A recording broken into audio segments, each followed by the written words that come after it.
होनी थी किसानों की, और 2023 में बजट पेश होता है, उसमें दोबारा निराशा ही किसानों के हाथ लगती है। ऐसा लगता है कि जैसे लड़की के शादी में आप गए हैं, पूरा परिवार और दोस्त और पूरी एक डोली लेकर और खूब भोजन खाया है, और जो आपने उसमें अपना आशीर्वाद के तौर पर एक जो थैला दिया, जो एनवेलप दिया है, वो जो खोला तो पाया, कुछ खा ही नहीं। किसान अपने आप को ठगा महसूस कर रहा है। कौन सी योजनाएं ऐसी हैं जिनके माध्यम से गांव में निवेश होगा या पैसा पहुंच सकता है? एक महत्वपूर्ण योजना है नरेगा योजना। आप तुलना कीजिए कि 2020-21 में इस योजना का कितना बजट था? 1,11,000 करोड़। 1,11,000 करोड़ का बजट 2020-21 वर्ष में इसका था, और 21-22 में 98,000 करोड़ हो गया, घट गया। और 22-23 में पिछले वर्ष 79,000 करोड़ हो गया, और इस वर्ष इन्होंने 7,000 करोड़ दिए हैं। बात सीधी है, जब कोविड आया था तो श्रमिक को कहा तुम वापस गांव लौटो, बड़े शहरों में तुम्हारी जरूरत नहीं, कारखाने बंद हो गए, तुम गांव जाओ लौटो। कैसे लौटते हो हमें कोई मतलब नहीं, पैदल चल चलकर, परिवार को लेकर, उठाकर, समेटकर, बिना ये जानकारी कि आगे क्या होगा, कैसे काम होगा, लोग गांव में लौटे। और अब उन्हीं लोगों को कहा जा रहा है कि गांव में अब नरेगा योजना बंद हो गई, अब तुम वापस कारखाने में लौटो। कि ये बर्ताव देश के सबसे कमजोर वर्ग के साथ है, जो इसको सामाजिक सुरक्षा की जरूरत है। जिस तरह की महंगाई की मार हर वर्ग पर पड़ रही है, सबसे ज्यादा महंगाई की मार सबसे गरीब वर्ग पे, मजदूर पे, श्रमिक पे पड़ती है, और उसको उसकी योजनाएं जो है उसमें सरकार कटौती करती है। किसान की आप बात करें, ट्रैक्टर सेल्स, कितने ट्रैक्टर बिक रहे हैं, ये एक आंकड़ा होता है जिस आधार पे आप थोड़ा बहुत एक सोच सकते हैं, समझ सकते हैं कि किसानों की आय कैसी है, कि कितनी रौनक है, खर्च करने की उनकी क्षमता कितनी है, वो अपने खेती को लेकर, भविष्य को लेकर कितना उत्साहित है। 2021-22 में इस देश में 8,99,000 ट्रैक्टर बिके हैं, और पिछले वर्ष घटकर 8.5 लाख से भी कम 8,40,000 ट्रैक्टर बिके हैं, यानी घट रहे हैं ना। यही डेटा मैट्रिक्स होते हैं। सरकार ने और डेटा जानकारी लेना बंद कर दिया। सेंसस जो 2021 की जानकारी होनी थी, इस आधार पे भारत सरकार और फैसले ले सकती थी, बंद है। कितने किसान आत्महत्या कर रहे हैं, कितना उन पे बोझ है आर्थिक तौर पर, सामाजिक तौर पर।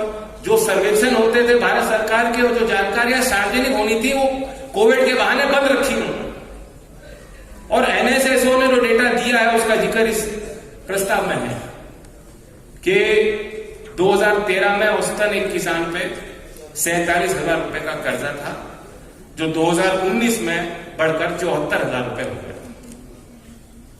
एक तरफ हम देखते हैं 5 साल में 10 लाख करोड़ रुपए बड़े बड़े खातेदारों के, पूंजीपतियों के, उद्योगपतियों के एनपीए माफ हो गए, और दूसरी तरफ हम जानते हैं कि खेती करने के लिए ज्यादा पूंजी लग रही है, ज्यादा निवेश करना पड़ रहा है, पैसे जुटाने पड़ रहे हैं, लागत बढ़ रही है, दाम मिल नहीं रहा, एमएसपी सिर्फ खोखला वादा है।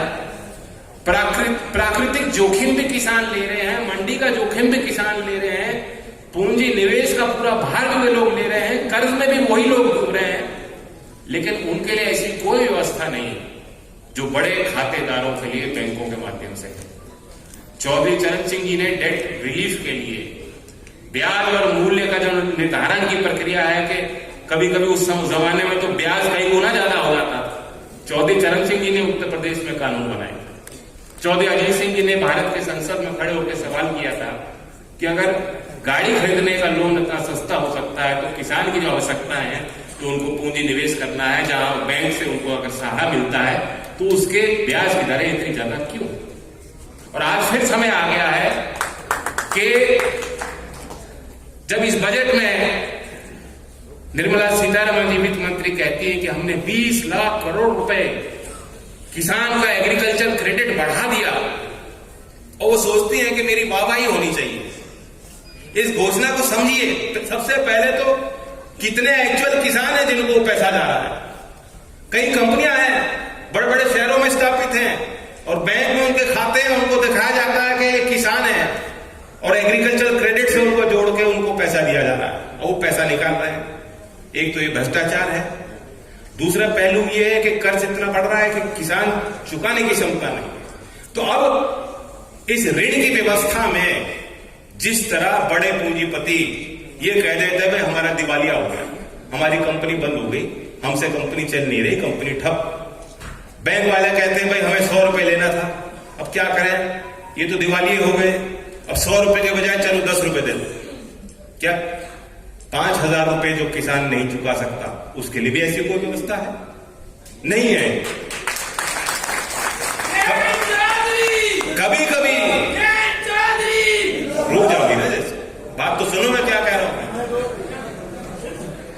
कभी कभी किसान आंदोलन कर लेता है और अपना दबाव बना लेता है, चुनाव में मुद्दा बन जाता है और जो पार्टी सरकार में आती है वो कहती है चलो अब तो करना पड़ेगा। एक बार के लिए जो किसान जिसने फलाना तारीख को फलाना इतना उसका मद में पैसा था, जो ड्यू था वो चुका दिया हो, तो उस किसान का लोन माफ। सब लोग खुश हो जाते हैं, उत्साहित हो जाते हैं।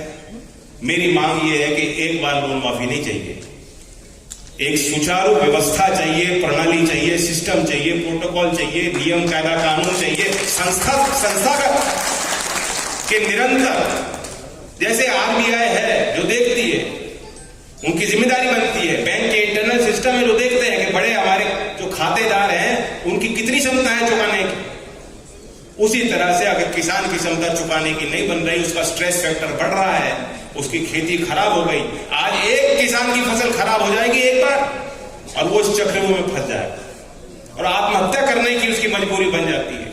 तो इसलिए संस्थागत रिफॉर्म, व्यापक रिफॉर्म की जरूरत है। मैं एक मसौदा इस पर तैयार कर रहा हूं निजी विधेयक के तौर पर कि एक संस्था बनाए भारत सरकार, तो तैयार होगा तो जो हमारे किसान लीडर हैं, सामाजिक संस्थाएं, उनकी हम लोग राय लेंगे।